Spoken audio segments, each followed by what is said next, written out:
muslimin dan muslimat, mudah-mudahan dirahmati Allah Subhanahu wa ta'ala. Di dalam sebuah hadis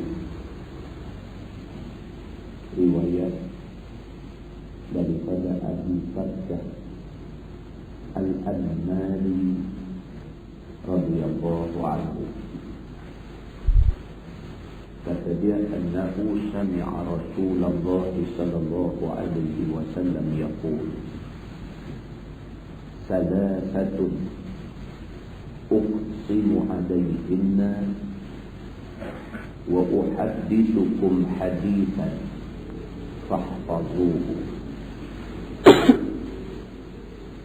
Qala ma naqasa malu 'abdin min sadaqah wa la zulima 'abdun mazlamatan fasabara 'alayha illa zadahu Allahu 'izza wa la fataha 'an babi mas'alatin illa fataha Allahu 'alayhi baba faqrin. Wa uhaddithukum hadithan fahfazuhu. Qala innama ad-dunya li arba'ati nafar. 'Abdun razaqahu Allahu malan wa 'ilman fa huwa yattaqi fihi rabbah wa yasilu fihi rahimah wa ya'lamu lillahi fihi haqqan fa hadha bi afdalil manazil. Wa 'abdun razaqahu Allahu 'ilman wa lam yarzuqhu mala fa huwa sadiqun niyyah yaqul law anna li malan la'amiltu bi'amali fulani fa huwa biniyyati fa ajruhuma sawa. Wa 'abdun razaqahu Allahu malan wa lam yarzuqhu 'ilman fa huwa yakhbitu fi mali bighairi 'ilmin la yattaqi fihi rabbah wa la yasilu fihi rahimah wa la ya'lamu lillahi fihi haqqan fahada bi akhbathil manazil. Wa 'abdun lam yarzuqhu Allahu malan wa la 'ilman fa huwa yaqul law anna li malan la'amiltu fihi bi'amali fulanin fa huwa niyyatuhu fa rizquhuma sawa'un atau kama qala. Hadis hasan sahih riwayat Imam At-Tirmidzi. Di dalam hadis ini seorang sahabat Nabi, nama dia Abi Kabsyah Al-Anmari radhiyallahu anhu, kata dia ada mendengar Nabi sallallahu alaihi wasallam bersabda. Sabda Nabi, ada 3 golongan yang aku bersumpah ke atas mereka ini. Abi Kabsyah cerita, kata dia pernah sekali mendengar Nabi sallallahu alaihi wasallam bersabda, yang Nabi ini bersumpah dengan 3 golongan manusia. Dan sebelum Nabi sumpah itu, kata Nabi, wa uhaddithukum hadisan fahfazuhu. Nabi kata, aku nak cerita kepada kamu satu cerita, yang cerita ini kalau kamu hafaz dia, kalau kamu ingat dia, kalau kamu pelihara dia, banyak manfaat bagi kamu.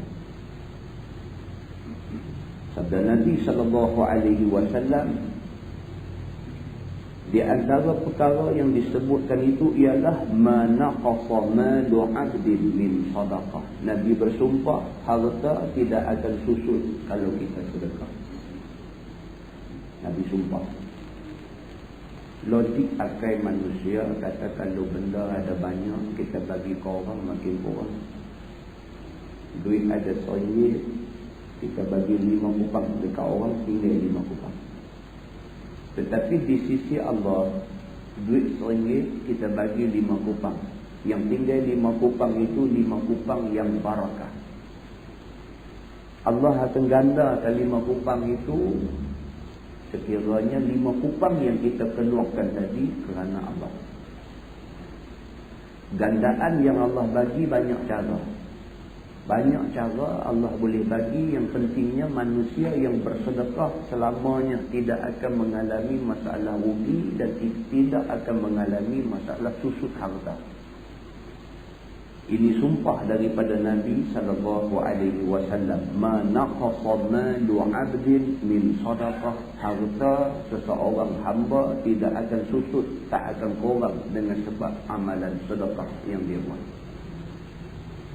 Wa la zulima 'abdun mazlamatan fa sabara 'alayha illa zadahu Allahu 'izza. Nabi kata, aku bersumpah mana-mana orang yang kena zalim, dia sabar di atas kezaliman yang ditimpakan pada dia, aku akan tambah kepada dia kemuliaan dia. Yang kedua, Nabi bersumpah kalau ada di kalangan kita kena zalim, kena aniaya, kena fitnah, kena cerca, kena kata lebih kurang dengan orang, sedangkan kita tidak buat benda yang orang kata. Orang hubung cerita atas cerita, hubung cerita atas cerita yang sebenarnya tidak seperti yang diceritakan tu kitanya. Kita tak macam yang orang cerita, tapi orang kata kat kita, orang cerca kita, orang hina kita, orang fitnah kita, kita kena zalim. Orang yang kena zalim kalau dia sabar, kata Nabi SAW, illa zadahu Allahu 'izza. Allah tambah kepada dia kemuliaan dia. Makin orang kata dekat dia, makin dia dihina, makin dia difitnah, semakin dia tinggi di sisi Allah dan tinggi di sisi manusia ramai-ramai. Kita kena ingat, bila Nabi sumpah, bila Nabi janji, itu janji Allah Subhanahu wa ta'ala. Wa ma yantiqu 'anil hawa in huwa illa wahyun yuha. Tidaklah Nabi Muhammad itu bercakap ikut suka hati dia, ikut nafsu dia. Sebaliknya yang dia cakap tu adalah wahyu yang disampaikan Allah pada dia. Kalau Nabi bersumpah orang yang sedekah, harta dia akan bertambah. Kalau Nabi bersumpah orang yang kena zalim, kemuliaan dia akan semakin-makin dinaikkan oleh Allah. Maka sesungguhnya dua benda ini pasti berlaku. Kata Nabi, wala fataha an babi mas'alatin illa fataha Allahu alaihi baba faqr. Kata Nabi, dan tidaklah seseorang manusia itu selalu minta pada orang lain, dan tidaklah seseorang manusia yang selalu suka meminta-minta pada orang lain itu, melainkan Allah buka padanya pintu kefakiran. Nabi minta sangat-sangat kita orang Islam ni jangan suka meminta-minta. Tak bagus. Minta tolong orang, minta itu, minta ini. Sifat suka meminta-minta tu sifat yang tak elok di sisi Allah. Kalau orang nak bagi, itu soal lain. Jangan kita hidup bawa sekurung minta. Nabi SAW sampai nak akhir hayat dia tak minta dia pada orang. Dia cari apa yang ada dalam rumah dia. Ada baju besi, dia ambil baju besi, digadai dekat Yahudi nak dapatkan sedikit duit. Sedangkan Nabi boleh minta pada Sayyidina Abu Bakar kalau dia nak minta. Dia boleh minta pada Sayyidina Umar kalau dia nak minta. Dia boleh minta pada Sayyidina Osman kalau dia nak minta. Tiga-tiga orang sahabat Nabi ini hartawan dan dermawan. Nabi tak ada duit. Nabi tak tunjuk dia tak ada duit. Nabi tak pitadah tangan minta pada orang lain. Nabi cari apa yang ada kat dia. Kalau boleh dicagarkan, kalau boleh digadaikan, Nabi cagar, Nabi gadai. Nabi tak minta dekat orang. Bukan saja Nabi tak minta, Nabi kata pula dalam hadis ini, wala fataha an babi mas'alatin. Janganlah seseorang itu membuka pintu meminta-minta. Jangan ada di kalangan orang Islam ini yang bersifat suka meminta-minta. Illa fatahallahu alaihi baba faqrin. Melainkan kalau perangai dia suka duk minta-minta, Allah akan buka pintu kefakiran pada dia. Dia makin fakir. Selama-lamanya hidup dia minta ke orang. Maknanya dia fakir sampai mati. Bukan dia minta sekali, bukan dia minta dua kali. Seumur hidup dia minta dekat orang. Dia tak boleh hidup tanpa minta tolong dekat orang.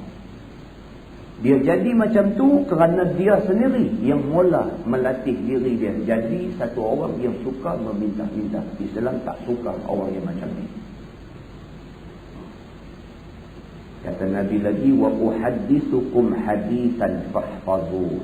Nabi kata, aku nak cerita juga pada kamu semua satu cerita. Kamu ingat baik-baik cerita ini. Kata Nabi, innamad dunya li arba'ati nafarin. Dunia ini hak 4 golongan manusia. Kata Nabi, dunia ini menjadi milik, menjadi hak kepada 4 golongan manusia. Yang pertama, abdun razaqahullahu malan wa ilman fa huwa yattaqi fihi rabbah wa yasilu fihi rahimah wa ya'lamu lillahi fihi haqqan fa hadha bi afdalil manazil. Golongan pertama kata Nabi ialah seorang hamba yang Allah rezekikan kepada dia harta benda dan ilmu. Manusia golongan yang pertama ialah manusia yang Allah bagi harta dekat dia, Allah bagi ilmu dekat dia. Dengan harta itu, dengan ilmu itu, fahuwa yattaqi fihi rabbah, menambahkan lagi takut dia, takwa dia pada Allah, pada Tuhan dia. Harta yang ada kat dia menyebabkan dia bertambah bertakwa pada Allah. Ilmu yang ada pada dia menyebabkan dia bertambah bertakwa dan takut pada Allah. Dengan harta dan ilmu itu, wa yasilu fihi rahimah, dia usaha untuk hubungkan hubungan silaturahim dengan manusia.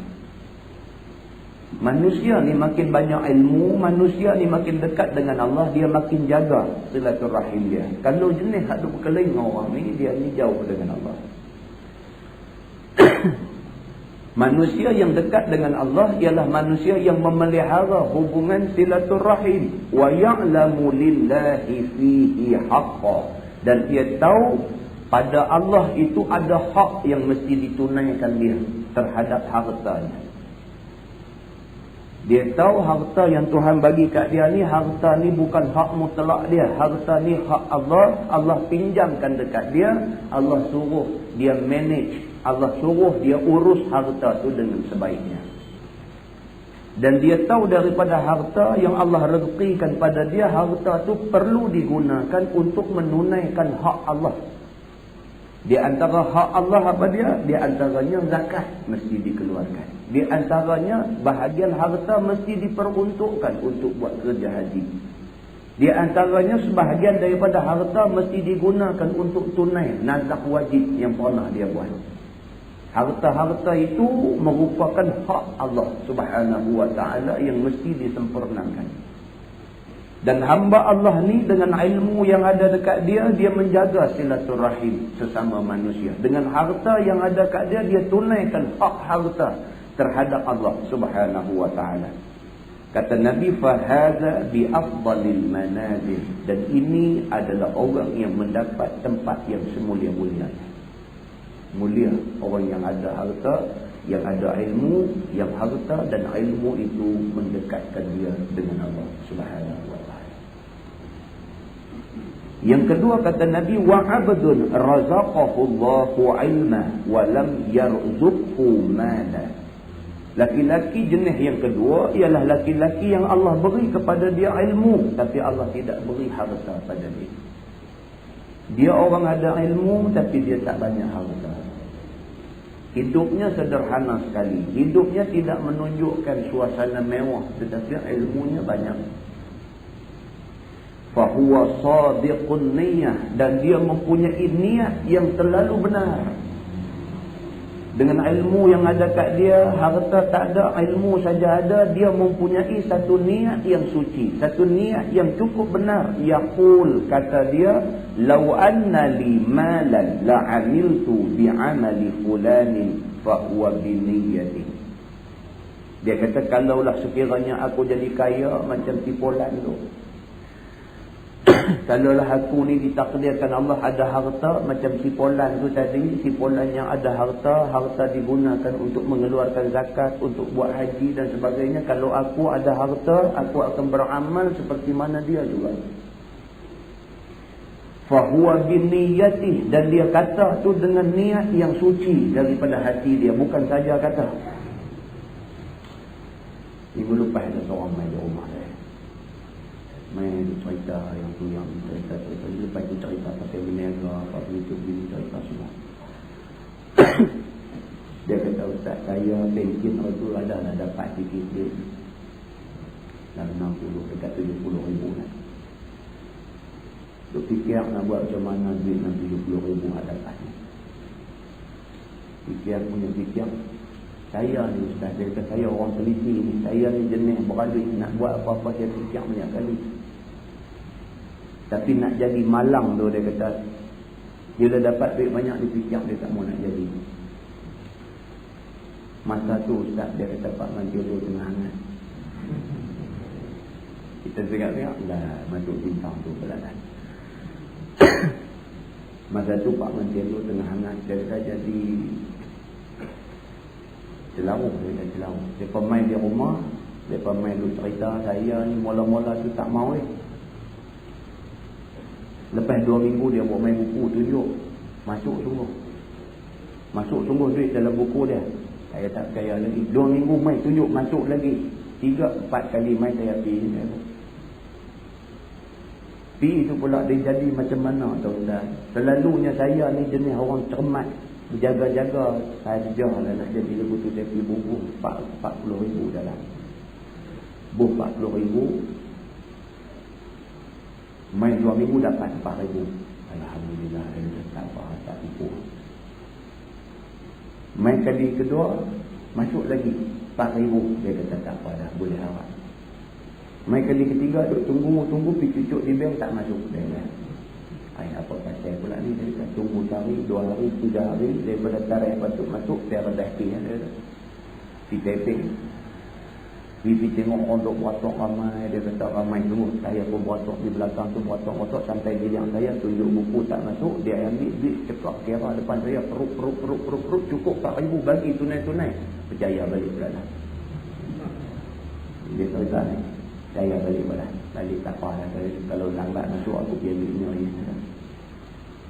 Main kali keempat dia kata, dicari tak lah. Dia kata, makna dah dapat balik 3 kali, 4 kali 3 baru 12 ribu. Saya hubung 40 ribu. Dapat balik 12 ribu.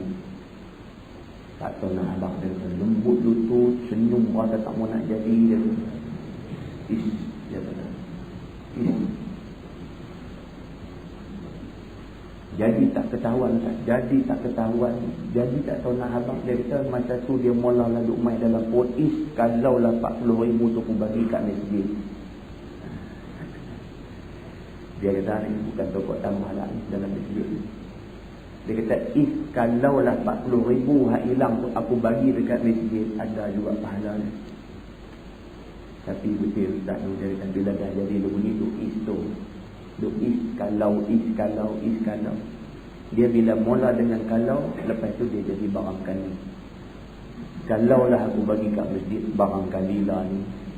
Kalau barangkali duit hilang. Kita nak bagi tahu ni yang Nabi tu habaq dalam hadis dia. Nabi tu habaq dalam hadis dia yang kita tengah duk baca ni cerita ni lah. Cerita manusia kadang-kadang macam mana sekalipun bila mai ujian dalam bentuk harta, dia lembut lutut. Dia tak boleh tahan. Dia nak berdiri tu tak boleh nak rebah. Tak boleh nak rebah.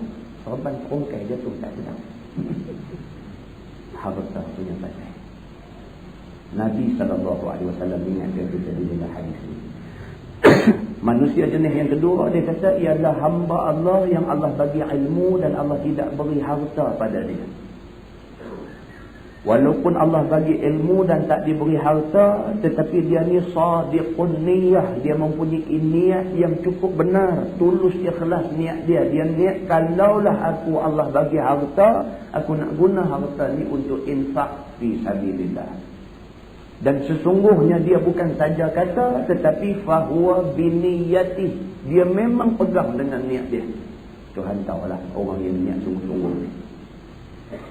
Kata Nabi, fa'ajruhuma sawa, maka pahala ke atas dua orang tadi sama. Pahala orang yang dapat harta dan dapat ilmu dan digunakan harta untuk jalan Allah, dengan kawan yang hanya dapat ilmu tak dapat harta, tetapi dia berniat kalau dapat harta dia nak juga infak pada jalan Allah, pahala daripada dua ni sama. Kerana dia ikhlas di dalam niat dia. Golongan ketiga kata Nabi, wa 'abdun razaqahu Allahu malan wa lam yarzuqhu 'ilman. Laki-laki yang ketiga ialah manusia yang Allah beri harta pada dia, tapi Allah tak beri ilmu pada dia. Tuhan jadikan dia satu orang yang menerima limpah kurnia harta daripada Allah. Harta ni Masya Allah, tak tahu nak Allah berapa banyak masuk kat dia sekarang. Sultan Brunei itu pendapatan dia sehari 30 juta dolar Brunei. Sehari 30 juta dolar Brunei sehari. Kaya ni Allah Subhanahu Wa Taala yang mengetahui. Ada lagi orang lain daripada dia di Malaysia ni yang pendapatan sehari sampai 500,000, sehari 1 juta dapat. Ada, kita tak tahu. Ada golongan manusia yang macam ni, kata Nabi, Allah bagi dekat dia harta, tetapi sayangnya ada di kalangan mereka itu lam yarzuqhu ilman. Allah bagi harta, tidak beri ilmu. Ilmu di sini merujuk kepada ilmu yang boleh mendekatkan dia dengan Allah. Bukan sebarang ilmu. Dia ada ilmu cari duit. Bukan ilmu yang boleh membuatkan dia ingat Allah. Maka laki-laki yang ketiga ini, Allah bagi harta, tapi Allah tak bagi dekat dia ilmu yang boleh membuatkan dia ingat pada Allah. Fahuwa yakhbitu fi malihi bighairi ilmin. Maka akibatnya harta dia diuruskan tanpa ilmu di sisi Allah. Dapat duit dibelanjakan pada jalan-jalan yang tidak elok, digunakan untuk berjudi, diguna untuk minum, diguna untuk main perempuan, diguna untuk puaskan nafsu buah dia. La yattaqi fihi rabbah, sekali-kali dia tidak takut Tuhannya. Wala yasilu fihi rahimah, sekali-kali dia tidak menghubungkan silaturahimnya. Wala ya'lamu lillahi fihi haqqa, dan sekali-kali dia tak tahu kata dia ada tanggungjawab di depan Allah. Fahadha bi akhbathil manazil, dan inilah orang yang mempunyai tempat yang paling buruk di sisi Allah. Orang yang ada harta tak ada ilmu, buruk di sisi Allah.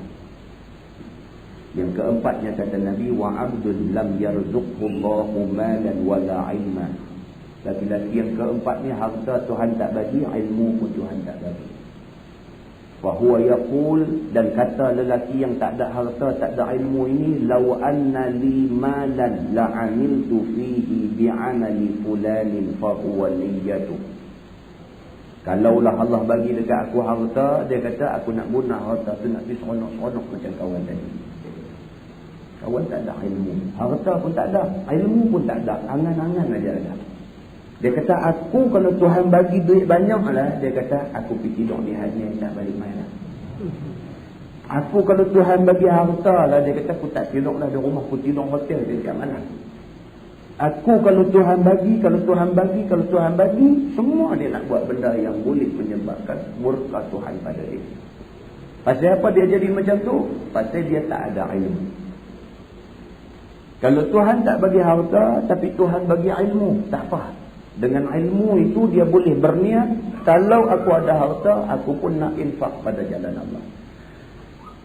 Tapi dia ni Allah tak bagi harta dan tak bagi ilmu. Harta tak ada, ilmu juga tak ada, maka akibatnya dia angan-angan kosong. Kalau aku ada harta, aku nak pergi seronok di merata dunia. Kata Nabi, fawizruhuma sawa'un, maka dosa dia dan kawan yang Allah bagi harta tak bagi ilmu tadi, dosa dia paling sama saja. Muslimin dan muslimat yang dirahmati Allah sekalian. Kesimpulannya, kalau boleh kita buat, Nabi beritahu manusia ada 4 golongan. Yang pertama, manusia yang Allah bagi harta dan Allah bagi ilmu. Maka dengan ilmu itu dia hubungkan silaturahim, dan dengan harta itu dia belanja pada jalan Allah. Jenis yang kedua ialah manusia yang Allah bagi ilmu tetapi Allah tidak bagi harta. Dengan ilmu yang ada dekat dia, dia berazam kalau dia dapat harta, dia nak belanja pada jalan Allah. Manusia yang ketiga, manusia yang Allah bagi harta tak bagi ilmu, maka dia rosak dengan harta dia.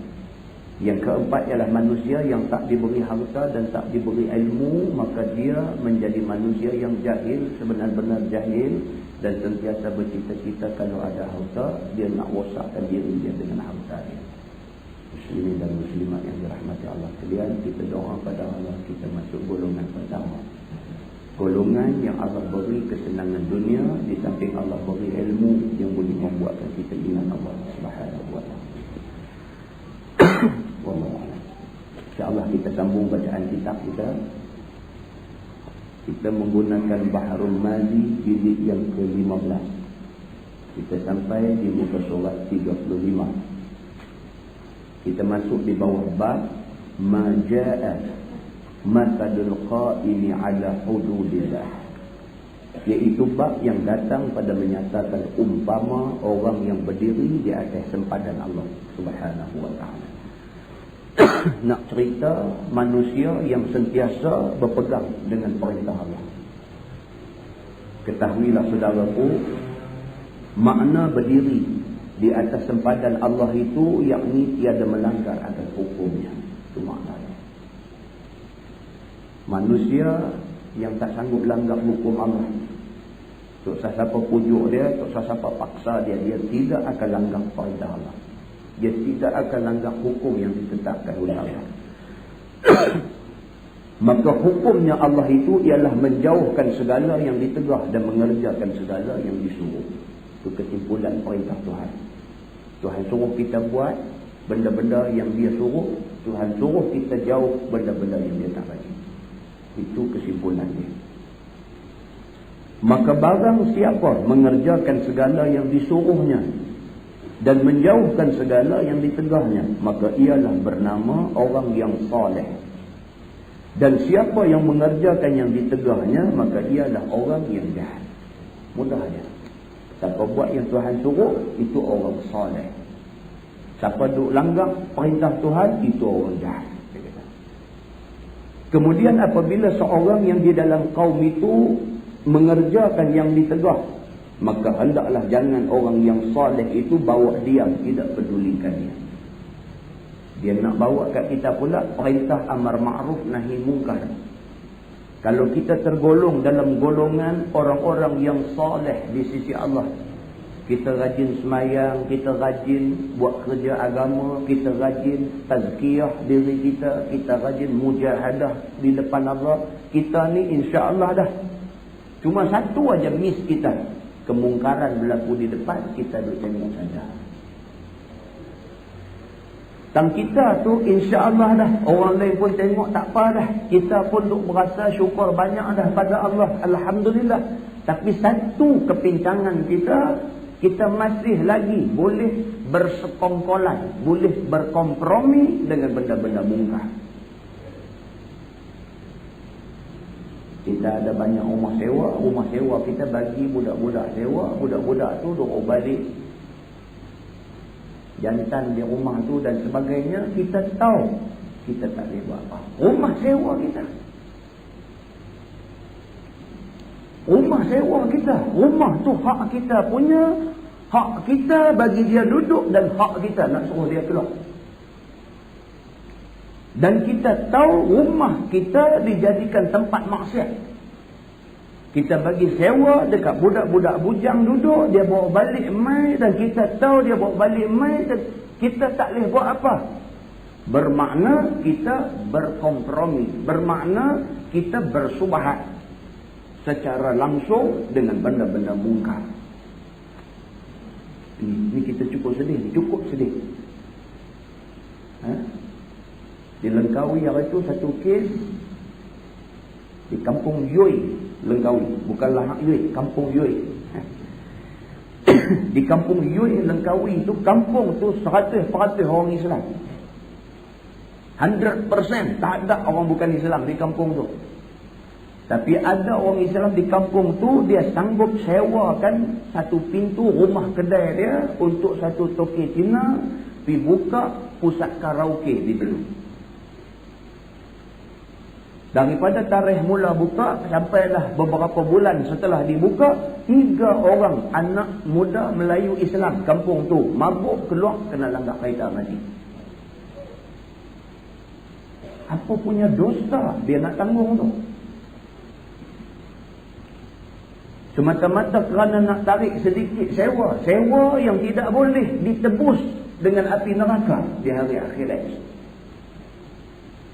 Sewa yang dia dapat tu kalau dia himpun tiap-tiap bulan dia himpun, duit yang dia himpun tu tak boleh digunakan untuk tebus diri dia daripada dibakar oleh api neraka. Pada hari akhirat itu dia sanggup. Bila mai di Langkawi adalah ni, bila mai sahabat kita di Langkawi ni, di antara perkara mula dia buat, dia arahkan supaya lesen pusat karaoke itu ditarik serta-merta.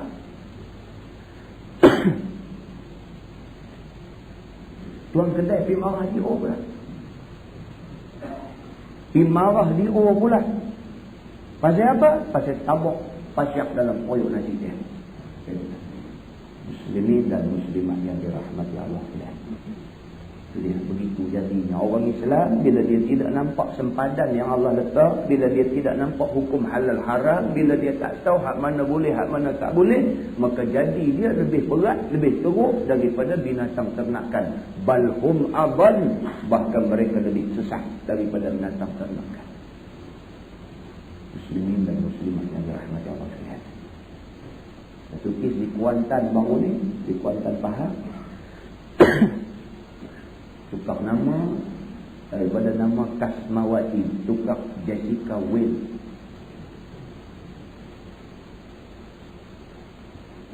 Bila dibuat soal siasat, ya boleh buat soal siasat dan sebagainya, tanya dia, pasal apa ni yang hang tukar agama ni, pasal apa? Cuba habaq main pasal apa? Pasal apa dia kata? Pasal dia biasa dah ditangkap kerana berkhaluat dengan satu toki Cina.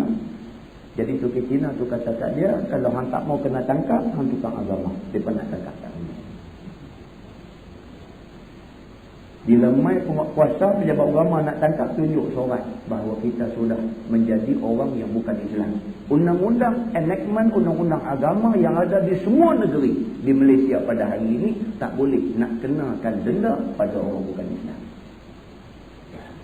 Kerana nak buat satu dosa besar, kerana nak buat satu maksiat, dia sanggup murtad daripada agama Allah. Itu dia rapuhnya orang Islam hari ini. Muslimin dan muslimat yang dirahmati Allah. Setelah kita sedar kemungkaran begitu menggejala dalam masyarakat hari ini, setelah kita sedar maksiat begitu berleluasa dalam masyarakat hari ini, bolehkah kita orang Islam yang Allah bagi faham sepatah dua tentang agama ni nak biar mungkar tu bagi jadi? Sekurang-kurangnya pun kita jadi macam yang kita baca adalah hadis dulu. Kita tolak mungkar itu bil qalbi, dengan hati. Wa zalika adha'aful iman, dan itu sedaif-daif iman. Sekurang-kurangnya, ni orang Islam hari ini bukan sahaja tidak tolak dengan hati, bahkan reda dengan hati, bahkan mempertahankan mungkar. Muslimin dan muslimat yang dirahmati Allah. Kita sentuh benda ni baru di sebuah masjid. Baru nak mula di masjid tu, bunyilah. Dia kata keras sangat. Bunyilah. Patah balik mic kat kita dah berita tu. Keras sangat. Berasan pakai sekali ni. Bunyilah. Apa ni? Kita bercakap semua malam tu. Pasang balik tape kita malam tu. Pasang balik. Semua hak kita cakap, kita base di atas ayat Quran dengan hadis. Dalam celah tu kita sulam pula cerita golongan yang menolak hadis. Puak, dia tolak juga. La ilaha illallah. Tak semua lah, tapi ada lah. Bunyi lah. Muslimin muslimat yang dirahmati Allah sekalian, kita harap benar. Kalau rasa pahit, memang kebenaran tu pahit. Yang menjadi ubat tu pahit. Dan Nabi suruh qulil haq walau kana murrad. Cakap hak betul walaupun pahit. Kita demam, orang habaq kat kita ni ubat demam. Kita rasa ubat demam tu pahit. Kita tak mau makan. Tak mau makan, sudah duduk demam situ. Kalau kita nak berikhtiar supaya demam kita baik, kena makanlah. Pahit pun pahitlah. Pasal apa? Pasal aku tak mau demam. Dengan sebab demam ni kerja tak boleh buat, hati tak seronok, apa pun tak jadi. Kita tak mau demam, kita nak sihat. Di antara cara nak sihat, kita kena berikhtiar. Di antara ikhtiar dia kena makan ubat. Ubat memang tabiat dia pahit. Kalau kita tak boleh terima ubat yang pahit, kita lebih suka terus dalam keadaan demam, demamlah. Tak apa, kita tak ada hal, kita tutup buat kuliah di situ. Tak ada masalah. Tak ada hal. Kita tak ada masalah. Cuma kita nak dengar daripada mulut dia sendiri. Kata dia tak mau dah, kita tutup. Muslimin dan muslimat yang dirahmati Allah. Kata dia, maka itulah halnya telah dikhabarkan oleh Nabi SAW. Seperti di dalam hadis yang dikeluarkan oleh Abu Isa At-Tirmidzi. Yang akan datang ini dengan kata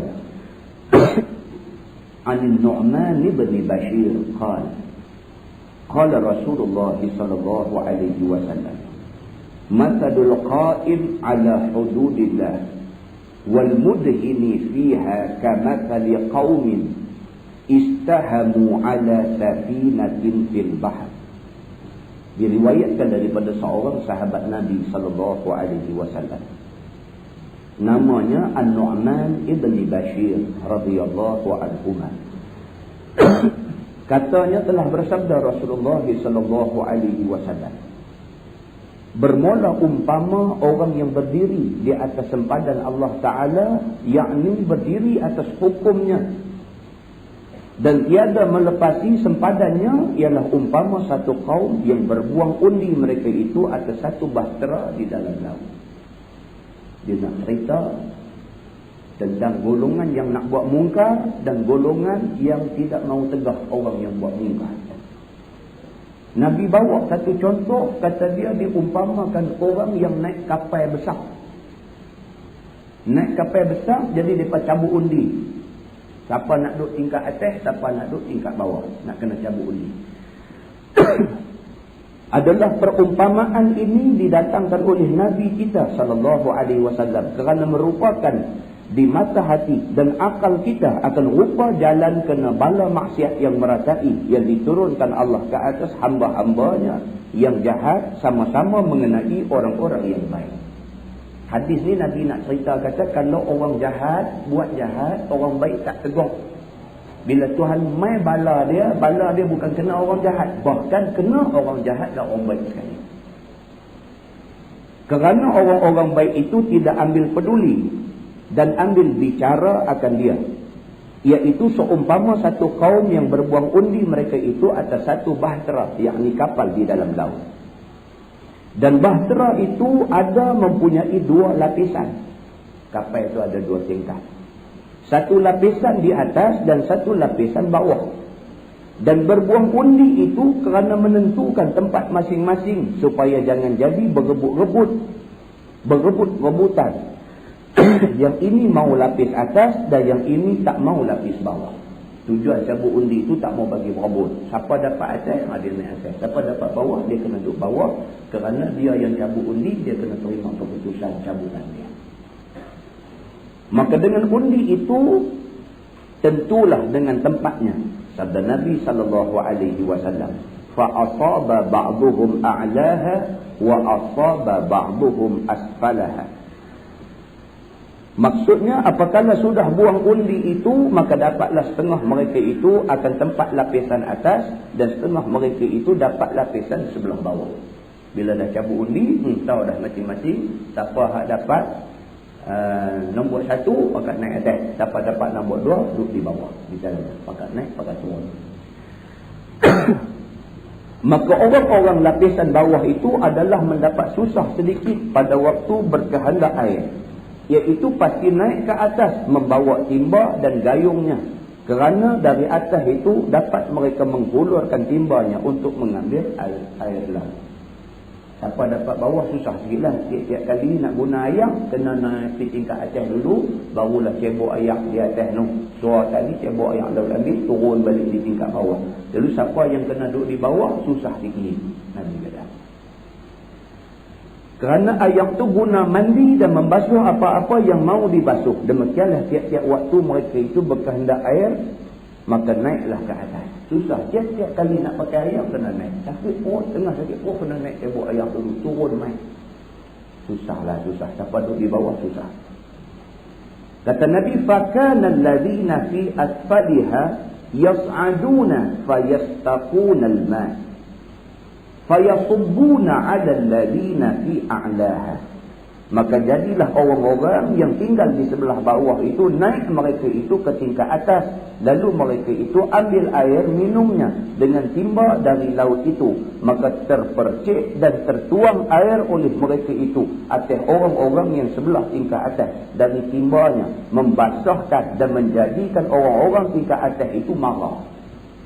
Dah lah susah duk langkah naik tangga, naik tingkat atas, cedok ayak meretik ke orang atas marah. Oh, cedok elok sikit, oi. Kami kena ni. Dah ambil dah, tumpah pula atas lantai tingkat atas tu. Oh, dah lah naik duk kacau kami, bagi tumpah pula. Jadi sudahlah depan ni susah duk naik tangga, naik turun, naik duk kena maki pula. Nak cerita susah orang belah bawah. Sehingga jadi gempar segala orang itu dengan sebab yang demikian itu. Langsung mereka itu bersungut. Orang hak bawah ni pun bersungut. Faqala allazi, orang yang di atas bersungut. Faqala allazina fi a'laha la nad'ukum tas'aduna fatu'dunana. Maka kata segala orang yang tinggal pada tingkat atas di dalam kapal itu, apalah macamnya kena kemudaratan ke atas kami seperti yang kamu lihat ini. Jikalau demikian tidak mau kami memberikan sekalian kamu naik dari atas, dari tingkat di sebelah atas. Kerana sekalian kamu memberi mudarat kepada kami yang tiada kami kuasa sabar yang demikian itu oleh melampau-lampau. Orang atas marah. Kami bagi hampa naik, main duk cebok ayam di tempat kami ni pun mujur. Ni naik, main duk buat tumpah atas lantai, main duk kacau kami, motik kat baju kami dan sebagainya. Lah ni kami tak bagi hampa naik. Orang atas ni kata, kami tak bagi hampa naik lah. Apakala didengar oleh segala orang yang tingkat, yang di sebelah bawah itu, lalu disahut mereka itu. Demikian ini sabda Nabi SAW. Faqala alladhina fi asfaliha fa inna nanqubuha min asfaliha fanastaqi. Maka kata orang-orang yang tinggal di tingkat sebelah bawah itu, jika kamu semua tidak memberi kami naik ke atas mengambil air minum dan mandi dan berbasuh apa-apa, maka dari mana pula kami mau mendapat air itu? Adakah tertahan kami dahaga? Hampa tak bagi kami naik ni menasabah. Kali kami nak minum apa kalau tak bagi kami naik cebok air? Kami nak basuh kain baju dengan apa? Adakah tertahan kami tidak mandi? Adakah kami tertahan kotor dan cemar barang yang berhajat kepada membasuhnya? Sekiranya sekalian kamu sudah setuju belaka tak memberi kami ambil air di tingkat atas, maka tentulah kami mengambil air di bawah. Dia berkata. Lah ni nak bagi tak bagi, kami nak naik tembok air di atas. Kalau tak bagi tak apa, kami nak korek. Kami nak korek kapal ambil air ke bawah pula. Tang ayam kami ke mana pun nak pakai. Cerita ayam ni cerita kami nak kena pakai. Itu sebab Malaysia marah macam mana pun kat Singapura tak boleh sekat ayam. Sekat ayam Amerika hantar mailah NATO dia terang. Ayam tu hak asasi, bukan kata undang-undang antarabangsa, undang-undang Islam. Ayam tu hak asasi mesti kena bagi. Kalau kita belajar tak ada belajarlah kita dengan libat muafiq masbuk pun tak habis lagi. Dia dalam fiqh Islam ni dia ada haqqus syufa'ah, dia ada haqqut tariq, dia ada banyak. Di antara haqqut tariq, hak jalan, kalau rumah kita tu lepas ke dalam. Kita nak keluar main ke jalan besar ni kena lalu tanah orang. Dan dah sekian lama dah, 15 tahun, 20 tahun dah jalan tu kita duk guna untuk laluan kita keluar ke jalan besar. Tiba-tiba tuan tanah di depan tubuh barak tak bagi kita lalu. Tuan tanah tu berdosa. Hukum dia tutup jalan tu haram. Kerana jalan tu walaupun tanah dia, tetapi dia digazet di dalam Islam di bawah peruntukan haqqut tariq, hak jalan. Dalam fiqh tu semua sabit dengan hadis Nabi sallallahu alaihi wasallam. Itu dia. Jadi lebih-lebih lagi hak ayam. Ayam ni keperluan semua manusia. Bukan manusia, bahkan binatang, bahkan tumbuh-tumbuhan semua nak ayam. Tiba-tiba kawan yang duk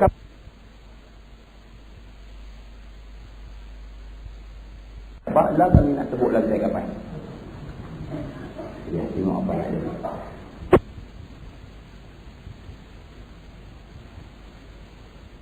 Kat bawah mau mengorek kapal dari bawah itu patut dibiarkan. Penulis kitab saya. Nak biarkan mereka korek.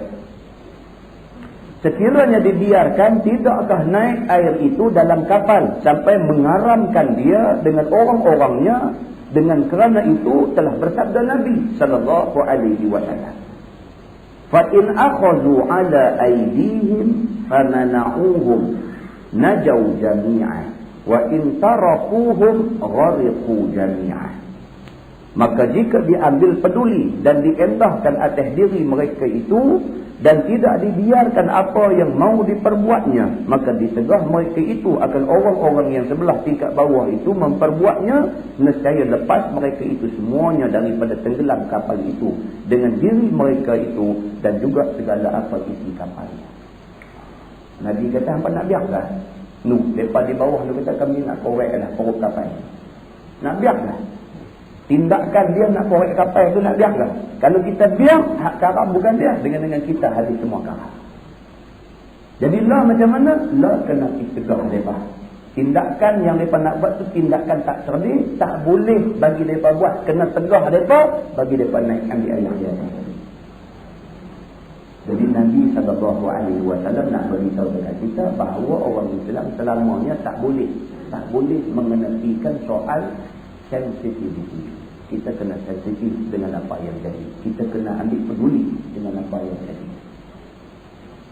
Orang putih kata kita tak boleh busybody. Itu sibuk ambil tahu pasal orang. Islam kata kena ambil tahu. Islam kata kena ambil tahu benda-benda yang kita memang perlu ambil tahu. Hak kita tak perlu ambil tahu, tak payah ambil tahu lah. Sampai hari ni dia makan lok apa pun duduk tanya, tak salah. Duduk tanya, tiap-tiap hari tanya. Ni, hamba makan lok apa ni? Apa ni? Ikut tukang kami lah makan lok apa pun.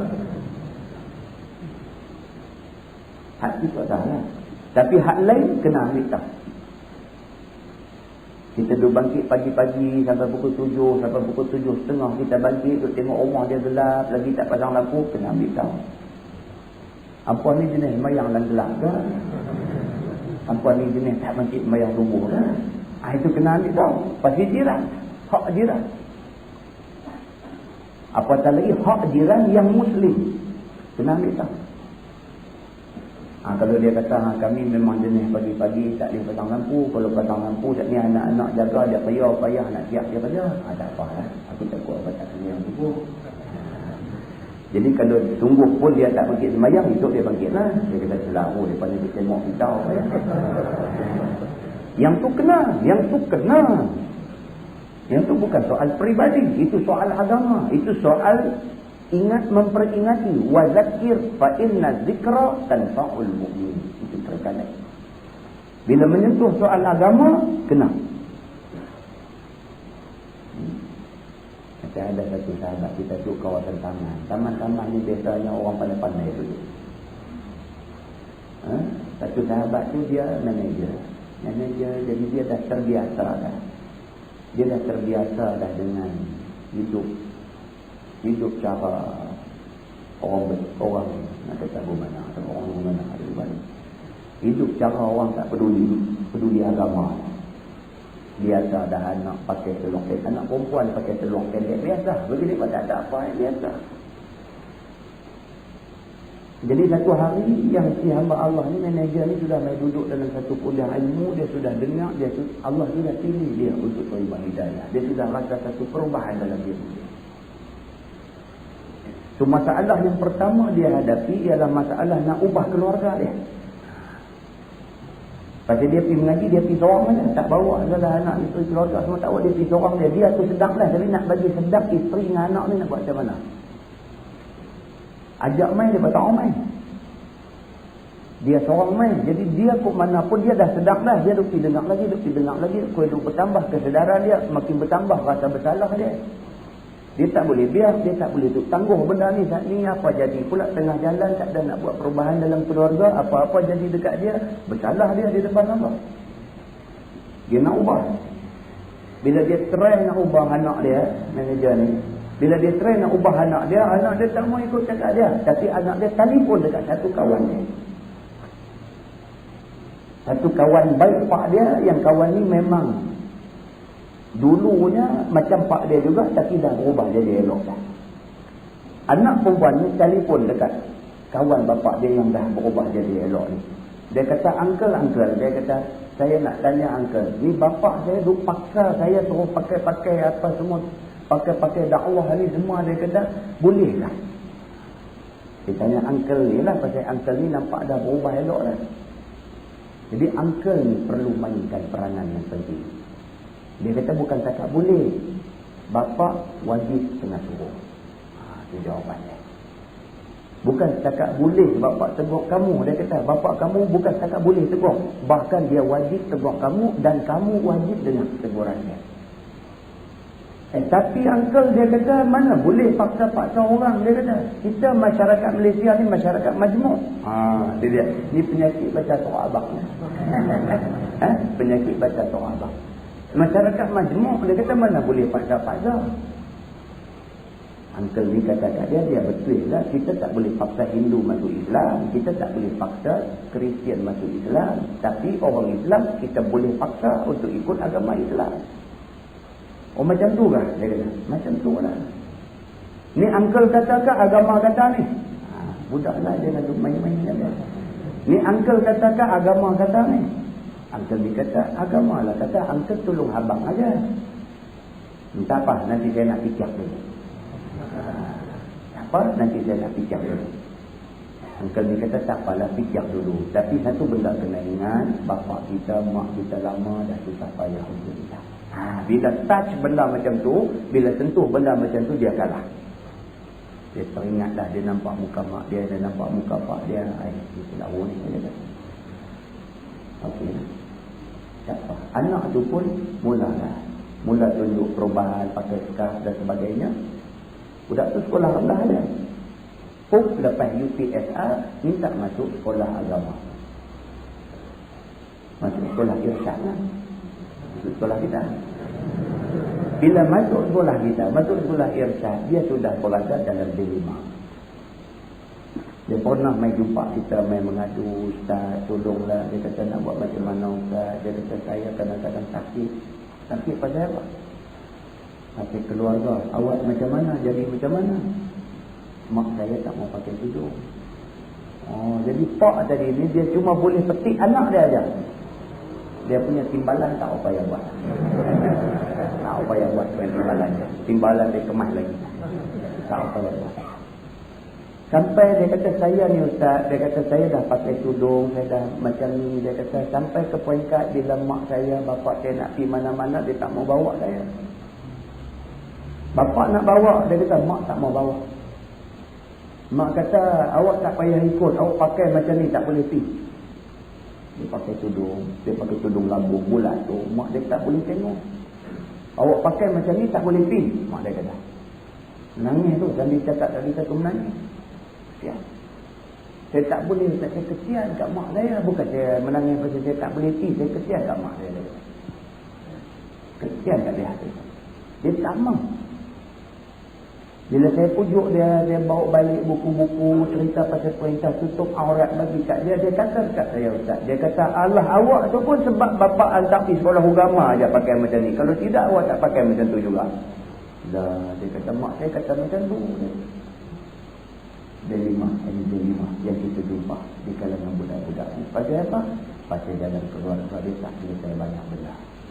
Banyak benda tak selesai. Bapak dia tak selesai, mak dia tak selesai. Banyak benda tak selesai. Bila anak sudah dapat hidayah, anak tersepit dalam keluarga macam tu.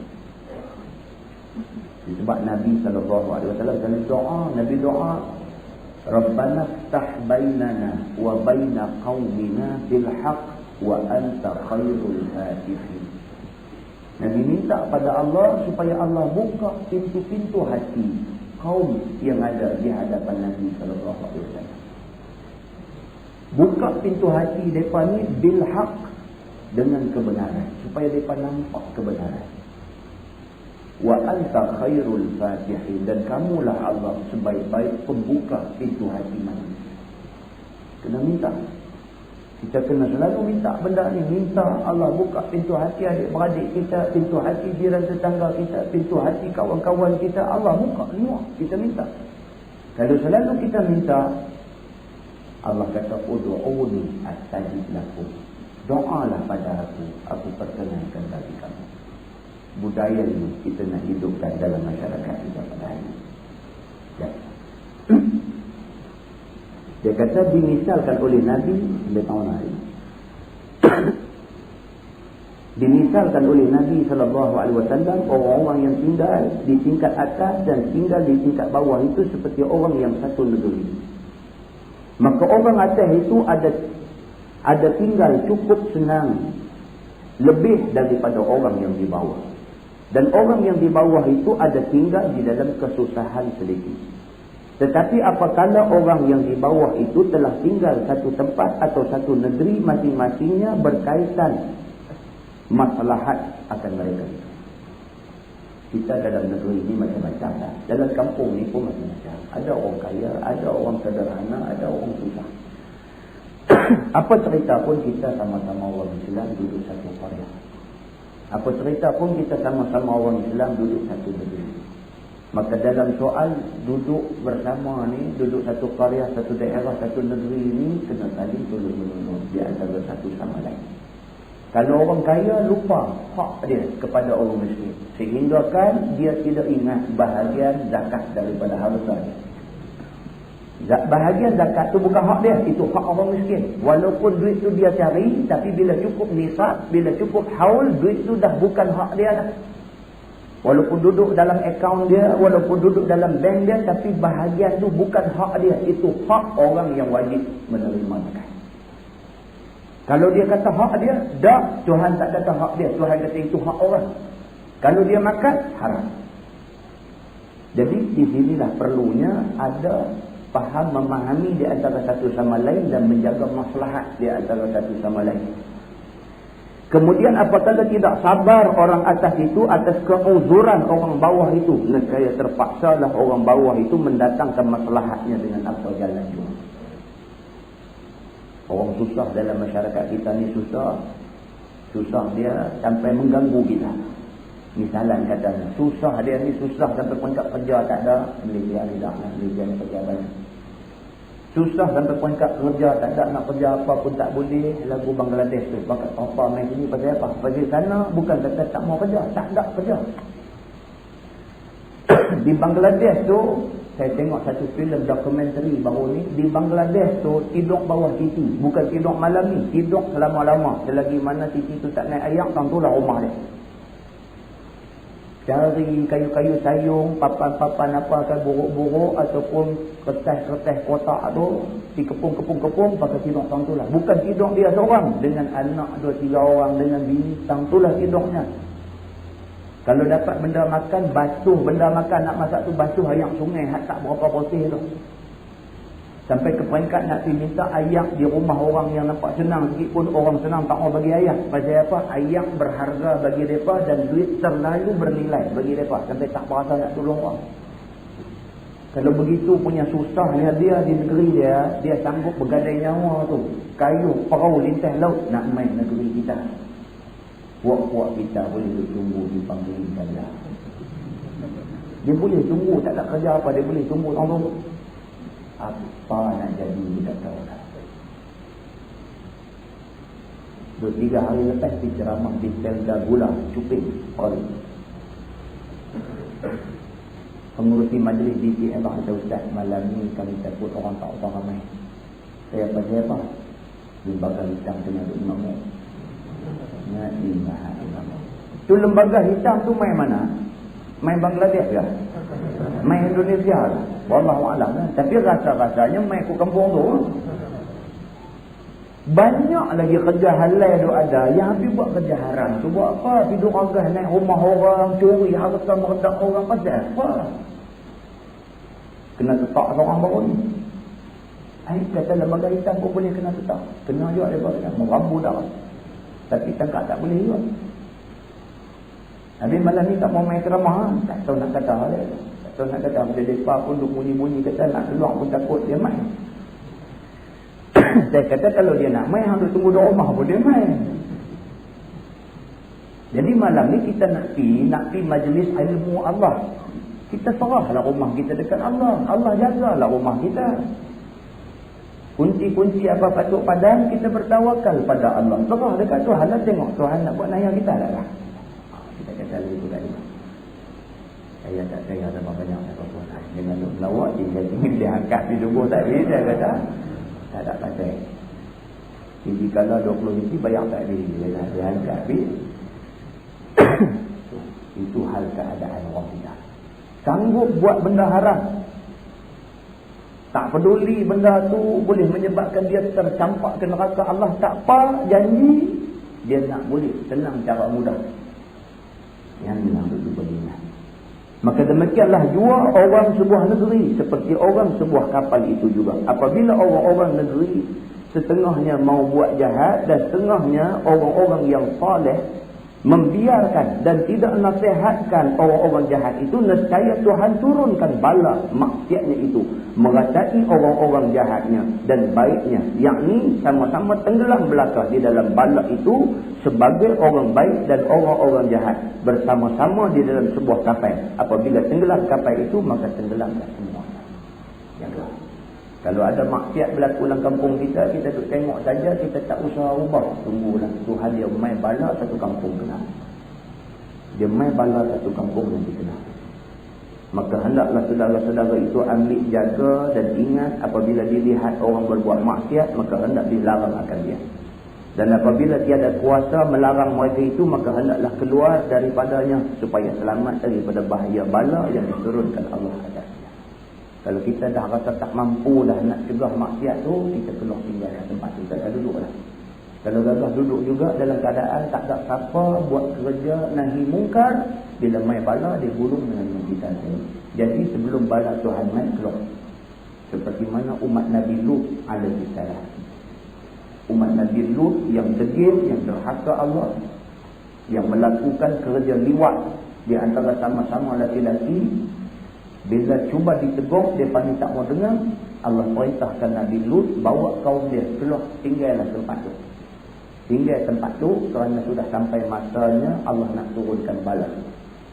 Baru langkah pergi tak apa jauh, dengar dah bunyi kedua kata Allah perintahkan Jibril terbalikkan bumi tempat tinggal kaum Nabi Lut alaihi salam. Muslimin dan muslimat yang dirahmati Allah sekalian. Kita tak mau bala yang macam tu main kat kita. Kalau kita pelihara perintah Allah, kita jaga apa yang Allah suruh, insya-Allah selamat kita. Kata Abu Isa Tirmizi, bermula ini hadis hasan lagi sahih. Wallahu a'lam. Lepas ini kita masuk bab majaa afdalul jihad kalimatu adlin 'inda sultanin jahil. Itu bab yang menceritakan sebaik-baik jihad ialah kita bercakap benar di sisi penguasa yang baik. Wallahu a'lam. Yang menyatakan melarang ataupun menyuruh kita berdoa selepas istiqamah. Bukan istiqamah. Itu dia selepas istiqamah. Istiqamah ni gini. Istiqamah ni maksudnya ada apa? Istiqamah ni maksudnya iltizam. Dua-dua tak faham. Istiqamah ni maksudnya tetap. Tetap. Kita buat sembahyang weekend tiap-tiap malam. Tiap-tiap malam tu dia panggil istiqamah. Dia ni istiqamah dalam amalannya. Daripada 10 tahun dulu sampai lah ni tidak pernah dia tinggal weekend di dalam hidupnya. Itu amalan yang istiqamah. Dia tanya, ada tak ada hadis yang mengatakan ataupun melarang, yang menyuruh ataupun melarang kita berdoa selepas istiqamah. Kalau buka di dalam Bahrul Mazi, dia ada bawa di sana. Memang disunatkan kita membaca doa setelah azan dan setelah istiqamah. Ada. Allahuakbar. Yang kedua, larangan menyembahyangkan jenazah orang yang munafik. Adakah orang yang melengah-lengahkan atau memudah-mudahkan sembahyang itu munafik? Di sini dibahaskan secara detail oleh ulama. Munafik di sini ulama bahagi dua. Ya, ulama bahagi dua. Yang pertama dia kata munafik i'tiqadi. Yang kedua dia panggil munafik fi'li. Dua tu tak sama dan tak sama hukum ke atas. Munafik i'tiqadi ialah macam yang berlaku pada zaman Nabi Abdullah bin Ubay bin Salul. Itu munafik i'tiqadi. Dia munafik sungguh. Dia semayang sama dengan Nabi, tetapi hati perut dia tu cukup benci dengan Nabi. Itu munafik i'tiqadi. I'tiqad dia memang dia tak mau sungguh dengan Islam, tetapi dia pura-pura Islam. Semayang, puasa dan sebagainya. Bila mai ajakkan berjihad perang, dia semua lagi.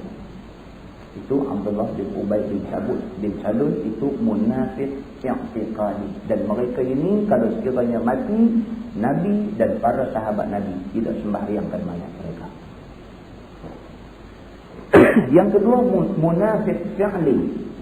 Munafik fi'li ini termasuk dalam hadis yang Nabi sebut. Di antara alamat munafik itu idza hadatsa kadzaba wa idza u'tumina khana. Apabila apabila bercakap idza hadatsa kadzaba, bila bercakap bohong. Itu bukan munafik i'tiqadi, itu munafik fi'li. Perangai dia cukup bohong. Iza u'tumina khana, bila diamanahkan sesuatu, adalah benda yang dia nak buat khianat. Apabila bercakap nak menang. Ada banyak riwayat tentang munafik fi'li ini. Munafik fi'li ini banyak riwayat. Bila bercakap nak menang, tak mau kalah. Walaupun hati kecil dia duk rasa dah aku tak betul ni. Dah duk perang itulah. Orang ini munafik fi'li. Orang yang macam ini tidak sampai ke peringkat hukum yang kita sebutkan tadi. Itu di kalangan kita ramai. Bercakap ni kalau tak pembohong, tak orang syok. Dia mau pembohong, sikit mau. Sikit dia mesti mau pembohong.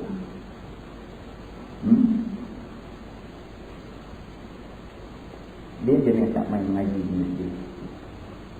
Orang tanya dia, malam tu apa nama, kata ada orang duk mengajar kitab di masjid, kata ramai orang duk pergi. Tahu apa orang bohong. Pandai apa?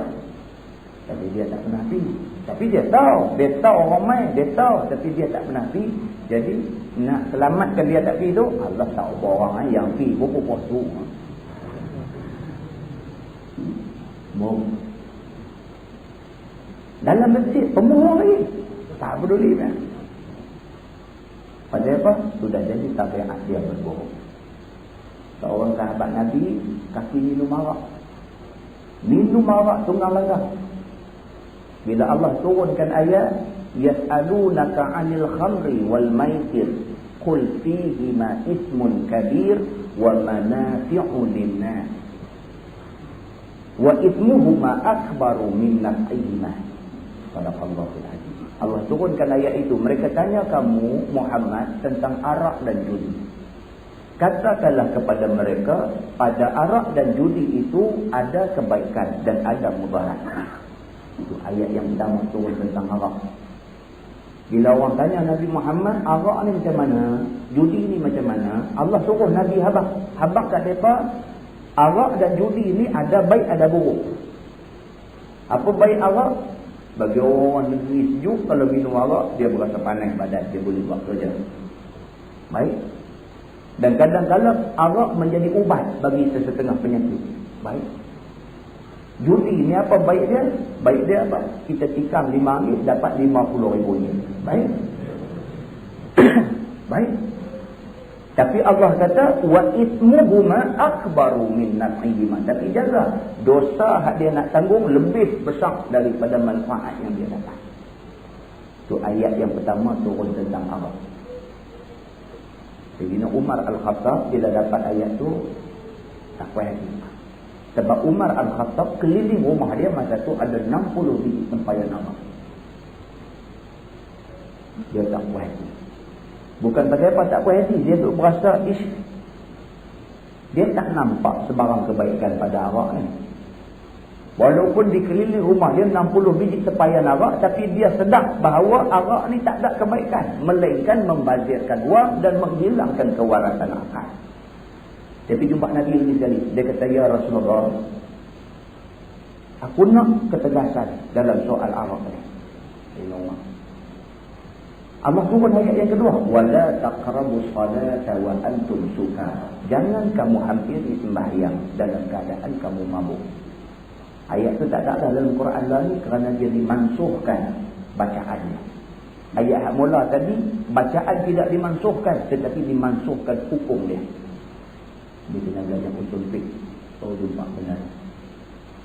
Turun ayat tu, Nabi pun baca dekat Sayyidina Umar. Sayyidina Umar kena balik rumah fikir. Takat nak semayang aja tak minum arak, waktu lagi minum tak apa nak kemas juga. Pergi lagi sekali jumpa Nabi, ya Rasulullah, dia kata tidak adakah keputusan yang lebih tegas daripada itu. Main dengan dia, jangan duk main dengan dia. Allah turunkan lagi. Ini semua sebab nuzul kepada ayat ini, sebab turun ayat. Allah turunkan satu ayat lagi, ya ayyuhallazina amanu. Tuhan mulakan dengan wahai orang-orang yang beriman, innamal khamru wal maisiru wal ansabu wal azlamu rijsun min amali syaitan fajtanibuhu la'allakum tuflihun. Allah kata, wahai orang yang beriman, sesungguhnya arak, judi, bertenung nasib, sembah berhala, ini semua perbuatan keji dan cemar. Fajtanibuh, itu perintah wajib. Maka hendaklah kamu jauhi benda-benda ini, la'allakum tuflihun. Mudah-mudahan kamu berjaya. Turun-turun ayat tu, Nabi kata dengan itu arak diharamkan dengan mutlak. Jadi Umar kata apa? Alhamdulillah, dia kata. Balik, dia rembah habis 60 biji supaya arak di rumahnya. Dia melawak main dia. Ni kita duk habaq tentang rokok dan sebagainya. Kita tak pukul haram terus, kita kata makruh. Kalau makruh pun makruh tahrim lah, makruh nak pergi ke haram dah. Lepas tanya kita di satu masjid, kami duk menyandak dinding gini je. Ustaz, nak tanya satu soalan ni pasal rokok ni. Ulama dulu kata makruh, ulama lah duk kata haram ni mana? Oi. Tanya tu, siapa tanya tu, kita tahulah kata dia tak apa. Tak tahulah tanya macam tu. Wah, kita dengar lagu tu. Abang kata dia, sebenarnya bukan soal ulama dulu, bukan soal ulama lah. Soalnya benda tu tidak ada nas yang qat'i. Rokok haram tak ada nas yang qat'i. So, hukum ke atas rokok ini digunakan kaedah qiyas pada dia dengan dilihat kepada illah, pada sebab benda itu diharamkan. Allah bagi ayat dalam Quran, wala tulqu bi aydikum ila tahlukah, jangan kamu terjun diri kamu dalam lembah kebinasaan. Baiklah, saya nak tanya, kata, mana ada satu orang yang reti tentang perubatan yang kata rokok ni bagus? Tanyalah pakar perubatan kan, doktor yang baru lulus universiti, tapi tanyalah orang yang reti tentang bidang perubatan apa kata mereka tentang rokok ni. Tidak lain melainkan membawa mudarat. Dan benda ni diterima bukan saja oleh orang Islam, bahkan oleh orang yang bukan Islam. Bahkan hari ini di kotak rokok dia tulis amaran merokok semua orang benar. Maknanya sudah jelas dari segi illah, dari segi sebab nak diharamkan rokok tu, dia memudaratkan diri. Kalau arak memudaratkan diri, Allah haramkan arak. Kalau judi memudaratkan diri dan keluarga dan masyarakat, Allah haramkan judi. Kenapa tidak rokok? Maka bersandarkan kepada nas-nas ini, ulama buat kaedah qiyas. Maka diqiyaskan kepada arak dan sebagainya. Rokok, ulama memutuskan hukumnya haram. Khususnya mufti daripada Saudi, dia kata haram. Soal ulama yang nak kata makruh, pasti dia ada minta rokok, itu tak lain lah. Jadi dia minta rokok, dia nak abang haram tak boleh lah. Susah lah dia nak abang haram. Macam mana dia minta rokok? Jadi dia abang makruh. Dia abang makruh. Ya. Jadi kita ni, kita bukan nak bertengkar makruh ataupun haram. Kita nak habaq kata benda tu mudarat. Quran kata fasalu ahla zikri in kuntum la ta'lamun. Tanya ahla zikri, tanya orang yang tahu kalau kamu tak tahu. Kita tak tahu tentang soal perubatan, kita tanya doktor, dia tahu tentang perubatan. Bila dah tanya doktor habaq tak mau pakai. Bermakna kita tak ikut ayat Quran sebenarnya. Sembang aja lebih. Kata betul marah. Nah, jadi gitulah. Kita cara mudahnya kita habaq le boleh. Berhentilah, berhenti. Tak mau kata haram, cuma nak kata berhenti. Itu aja.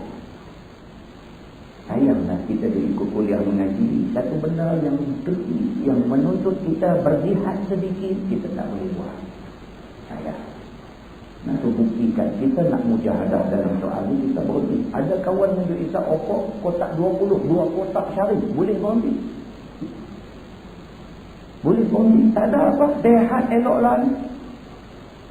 Walaupun peringkat awal dia mula-mula nak berhenti dulu, bila bawa asap rokok dia jadi tak ketahuan.